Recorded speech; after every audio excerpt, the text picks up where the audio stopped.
Pasuna sai Minglava. Okay, the knee my video find a bay. Them yazino. A good jama piome. Dinia samba.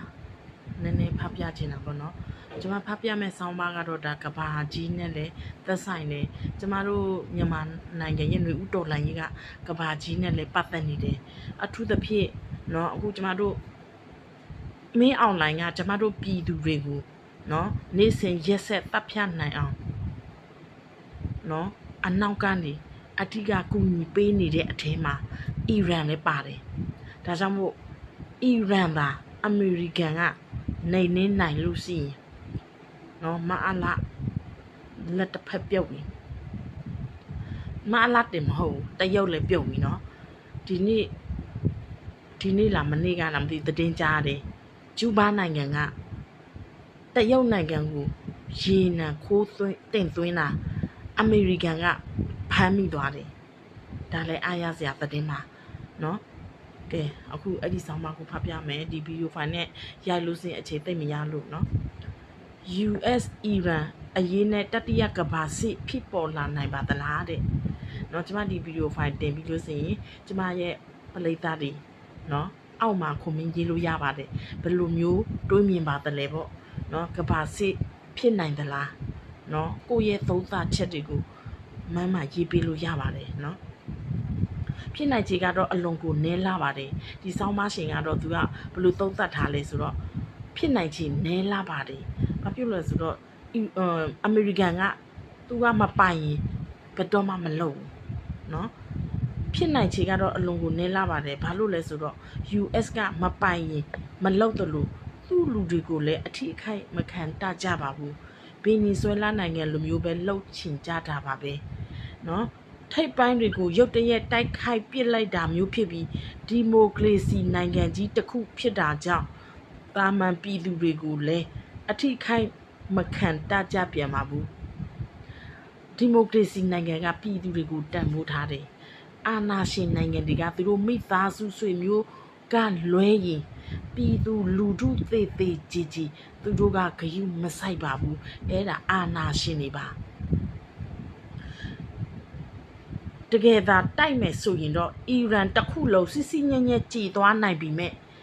US စစ်သားတွေလည်းအထိခိုက်ရှိလာနိုင်မှာဖြစ်တယ်လို့သေချာမှလောက်တတဲ့အကျင့်ကြောင့်အီရန်ဘာကြောင့်အခုလိုလေကျဲနေနိုင်တာလဲဆိုတာကို CIA မော့ဆက်တို့အကူအညီနဲ့သူတို့ဆက်ပြီးတော့ထောက်လန်းနေအောင်မှာပေါ့နော်အီရန်အနေနဲ့ကလည်းသူ့ဘက်ပါမယ်ဆိုတဲ့ရုရှားနဲ့တရုတ်ကိုယုံကြည်လုံးလို့တော့ဟုတ်ပုံမရပါဘူး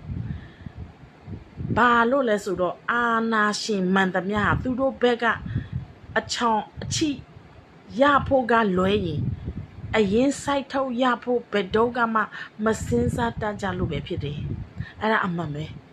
သူတို့ဒီယုံမြင်လို့သူတို့ဒီချုပ်ထွင်ကြတာเนาะအလကားတော့သူတို့မကူညီပါဘူးအီရန်နိုင်ငံကရေနံပေါ်တယ်เนาะဒါကြောင့်မလို့ရေနံလို့တဲ့တရုတ်တို့เนาะတရုတ်တို့ကသူတို့ကတော့เนาะဒီယုံမြင်လို့ဒီချုပ်ထွင်တာသူတို့ကူညီပေးတာဖြစ်တယ်ဒါပေမဲ့သူတို့ကူညီပေးတာကလည်းနော်ဆီးရီးယားကိုကြည့်လိုက်ပေါ့ဆီးရီးယားလို့ပဲဆီးရီးယားနိုင်ငံတစ်ခုလုံးစုပ်ပြတ်တတ်သွားတယ်ဘာမှမနိုင်ဘူးနောက်ဆုံးသူတို့စုပ်ပေးလိုက်ရတယ်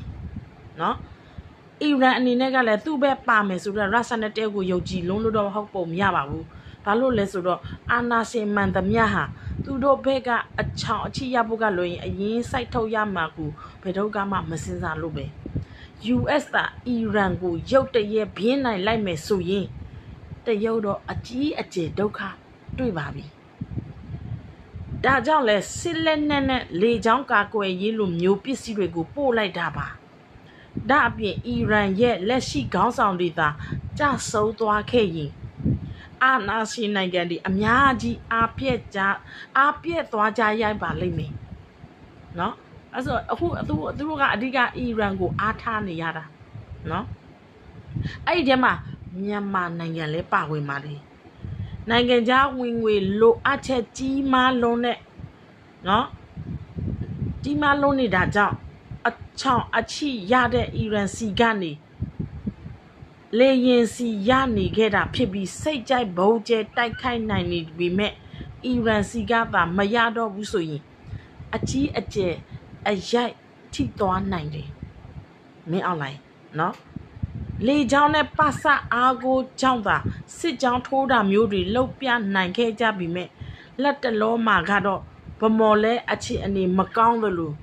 ကြောက်ဖြူရေတက်ဌာနချုပ်ကလည်းအခြေအနေမကောင်းလာပါဘူးအခုမြောက်ပိုင်းမြန်မာနိုင်ငံအလဲပိုင်းเนาะဒီစကိုင်းပေါ့ပြီးတော့မြောက်ပိုင်းရခိုင်ပြည်နယ်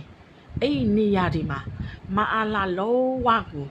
เนาะအခြေအနေမကောင်းပါဘူးဒါပြင်ကပ္ပစတွေလည်းမျက်ခုံးလုံနေရပြီဖြစ်တာကြောင့်အခြေအနေမကောင်းလာတော့သလိုဘန္ဒာရေးအကြတဲ့ဘလောက်တော့စိုက်ရောက်နေတယ်လဲဆိုရင်အခြားအရာတွေကိုမဆိုထားနဲ့ US ကအာယုံစိုက်နေခဲ့ကြတဲ့ဂျားဖြန့်နေပါပြန်ပြီးခွင့်ပြုပေးရတဲ့အထိပါပဲခွင့်ပြုပေးတာတော့မဟုတ်ဘူးเนาะသူတို့အဓိကတော့ဒီအီရန်နဲ့အလုရှုံနေလို့ဒီဂျားဖြန့်เนาะမောင်ချစ်သူတို့ဂျားဖြန့်ကိုအားမဆိုင်နိုင်သေးတာအခုချိန်မှာเนาะဒါကြောင့်မို့မောင်ချစ်သူတို့အခုလက်ကုပ်ပဲเนาะဇောင်းကြွနေတယ်ဒီကြားထဲမှာအတုအယောင်ရွေးကောက်ပွဲကြောင့်နိုင်ငံတကာကအသိအမှတ်ပြုပြီးပိတ်ဆို့မှုတွေပြန်ဖွင့်ပေးပြီးတော့ပြည်ပရင်းနှီးမြှုပ်နှံမှုတွေဝင်လာလိမ့်မယ်လို့ထင်ထားသမျှခဲလေသမျှသဲရည်ကြခဲ့ရသလို ICJ မှာလည်းအခြေအနေမကောင်းလာပြန်ဘူးเนาะ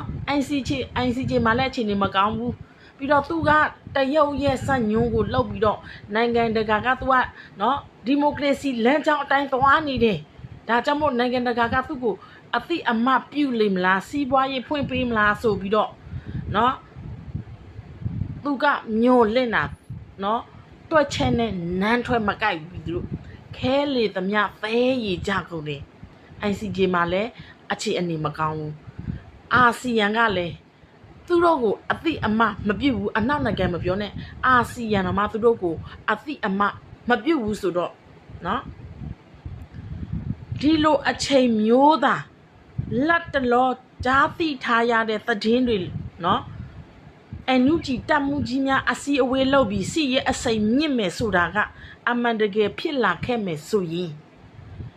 သို့မဟုတ်ကချင်နဲ့ရခိုင်လောက်နီးပါးတိုက်ခိုက်နိုင်ခဲ့ကြမယ်ဆိုရင်တပ်ပြက်ပြီเนาะတပ်ပြက်ပြီသို့တော်လဲဒါကလက်တလောမဖြစ်နိုင်သေးတဲ့စိတ်ကူးရင်အရာတစ်ခုပါပဲဖြစ်နိုင်ချေရှိတာနဲ့ဖြစ်တင်တာကတစ်ခုကတော့ရခိုင်ကချင်ချင်းနဲ့ကရင်နီမှာတိုက်ပွဲတွေပြင်းထန်နေခဲ့ကြတာကြောင့်ဒီနေရာတွေကိုသွားရောက်ပြီးကူတိုက်ပေးနိုင်ခဲ့ကြမယ်ဆိုရင်အကျိုးအများကြီးဖြစ်ထွန်းလာနိုင်ပါလေ။ဦးစကိုင်းမှာလေနော်တိုက်နေပါလေ။စစ်မျက်နှာပေါခုမကဖွင့်ထားခဲ့တဲ့ AA သာအမှန်တကယ်စစ်ဆက်တိုးခဲ့မယ်ဆိုရင်ကပ္ပစ16ကိုတလအတွင်းရနိုင်ပြီမဲ့ AA ရဲ့စစ်ဗျူဟာကခက်မရခက်လာပါတယ်အခု AA ကနော်အဲ့ဒီကပ္ပစ16ကိုရောက်ဖို့ဂိတ်နှစ်ခုပဲကျန်တော့တယ်မကြတော့ဘူးနော်ရောက်တော့မှာပါဘာပဲဖြစ်ဖြစ်ခရိုအေးရှားနော်ခရိုအေးရှားမှာလည်းဖမ်းဝရမ်းကြခံထားရသလိုတီမောမှာလည်းတရားစွဲဆိုခံထားရတဲ့အပြင် ICJ ပြီးရင် ICC ရဲ့ဖမ်းဝရမ်းနဲ့လည်းကြုံတွေ့ရအောင်မှာဖြစ်ပြီးအီရန်အရေးပြီးရင်လက်လာအောင်မဲ့ US ရဲ့ဂျားပြန်ရှင်းလင်းရေးနဲ့လည်းရင်ဆိုင်ရပါလိမ့်အောင်မဲ့ပြည်သူတို့အားကိုးစရာကလည်းတရုတ်နဲ့ရုရှားပါရှိတဲ့အနေအထားမှာလက်ရှိအမေရိကန်ရဲ့လှုပ်ရတွေကြောင့်တရုတ်ရောရုရှား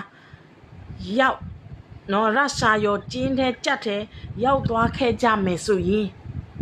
အကြမ်းဖက်စစ်တပ်ကြီးအတွေ့ကတော့တောင်ပြင်လွတ်ခံရတဲ့ခွေးဝဲစားတွေလိုဖြစ်ကုန်မှာဆိုတာနော်ဖြစ်ကုန်ကြရမှာမလွဲဧကံမှာပဲဒါကြောင့်မလို့မအလာကတော့ဆုတ်လဲစုစားလဲယူတဲ့အခြေအနေဖြစ်နေပါပြီเนาะနောက်ဆောင်ပါတစ်ခုမှာမအလာရဲ့လော်ဘီဒီဘလောက်အထိပူလောင်နေကြတယ်လဲဆိုတာကိုနောက်ဗီဒီယိုတစ်ခုမှာကျွန်မပြန်ပြီးတော့လွှင့်ပါဦးမယ်